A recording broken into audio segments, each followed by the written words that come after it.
حضرت داؤد علیہ السلام بنی اسرائیل کے عظیم نبی اور بادشاہ تھے۔ اللہ تعالیٰ نے انہیں سلطنت کے ساتھ ساتھ بے پناہ علم اور عدل و انصاف کی خصوصیات سے نوازا تھا۔ ان کے بیٹے حضرت سلیمان علیہ السلام ابھی کمسن ہی تھے کہ ان کی ذہانت اور معاملات کو سمجھنے کی صلاحیت نے سب کو حیران کر دیا۔ اللہ تعالیٰ نے بچپن ہی سے ان کے سینے کو حکمت کے نور سے روشن کر دیا تھا۔ ایک دفعہ کا ذکر ہے کہ حضرت داؤد علیہ السلام کے دربار میں دو شخص ایک جھگڑا لے کر آئے۔ پہلا شخص کھیت کا مالک، اس نے فریاد کی کہ اے اللہ کے نبی، میں نے بڑی محنت سے اپنے کھیت میں انگوروں کی بیلیں لگائیں اور فصل تیار کی تھی، لیکن رات کے وقت اس دوسرے شخص کی بھیڑیں میرے کھیت میں گھس گئیں اور پوری فصل چر لیں۔ اب میرا کھیت اجڑ چکا ہے اور میری سال بھر کی محنت ضائع ہو گئی ہے۔ دوسرا شخص بھیڑوں کا مالک، اس نے تسلیم کیا کہ واقعی اس کی بھیڑیں غلطی سے رات کے وقت باڑے سے نکل کر کھیت میں چلی گئی تھیں۔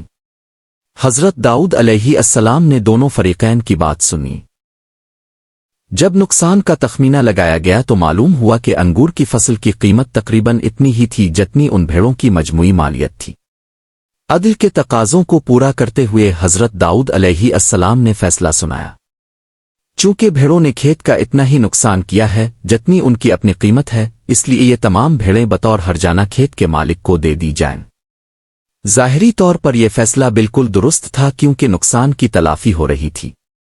حضرت سلیمان علیہ السلام جو اس وقت پاس ہی موجود تھے، انہوں نے بڑے ادب سے عرض کیا، اے ابا جان، اگر اس معاملے کا فیصلہ کسی اور طریقے سے کیا جائے تو دونوں فریقین کے لیے زیادہ بہتر اور نفع بخش ہو سکتا ہے۔ حضرت داؤد علیہ السلام نے اپنے بیٹے کی ذہانت پر بھروسہ کرتے ہوئے پوچھا، بیٹا تمہارے ذہن میں کیا حل ہے؟ حضرت سلیمان علیہ السلام نے ایک ایسی تجویز پیش کی جس میں عدل بھی تھا اور معاشی مصلحت بھی۔ آپ نے فرمایا، کاشتکار کے لیے بھیڑیں عارضی طور پر کھیت کے مالک کو دے دی جائیں، وہ ان کے دودھ ہون اور بچوں سے فائدہ اٹھائے۔ بھیڑوں کے مالک کے لیے بھیڑوں کا مالک اب اجڑے ہوئے کھیت کی ذمہ داری لے، وہ اس میں دوبارہ ہل چلائے، بیلیں لگائے اور اس کی تب تک دیکھ بھال کرے جب تک کھیت اپنی اصلی حالت، پہلے جیسی ہری بھری فصل میں واپس نہ آ جائے۔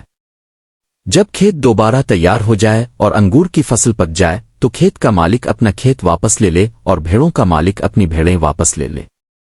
فیصلے کی حکمت۔ حضرت داؤد علیہ السلام یہ سن کر بہت خوش ہوئے اور اسی تجویز کو نافذ کر دیا۔ اس فیصلے میں چند اہم نکات پوشیدہ تھے۔ اصل اثاثے کی حفاظت، کسی کا بھی مستقل نقصان نہیں ہوا۔ بھیڑوں کے مالک سے اس کا ذریعہ معاش، بھیڑیں، ہمیشہ کے لیے نہیں چھینا گیا اور کھیت کے مالک کو اس کی زمین واپس مل گئی۔ محنت کا بدلہ، بھیڑوں کے مالک کو اپنی غلطی کا احساس ہوا کیونکہ اسے محنت کر کے کھیت ٹھیک کرنا پڑا۔